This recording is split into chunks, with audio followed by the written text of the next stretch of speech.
সম্মানিত দর্শক, আপনারা দেখতে পাচ্ছেন সুতির বাস সুইচ গেট, এখানে আলমের ব্রিজ নামে পরিচিত। এই সুইচ গেট দেওয়া হয়েছে 2004 সালে।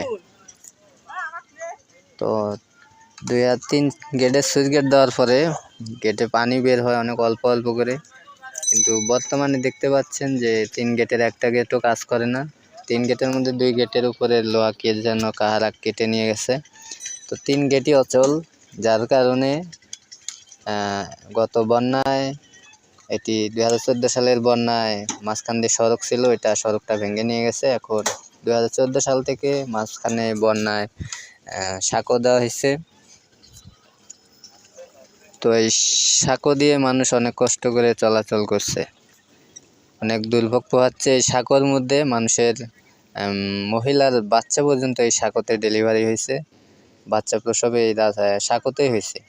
এর আগে অনেকে আশ্বাস দিচ্ছে যে এখানে ব্রিজ হবে, কিন্তু ব্রিজ এখন পর্যন্ত হয়নি।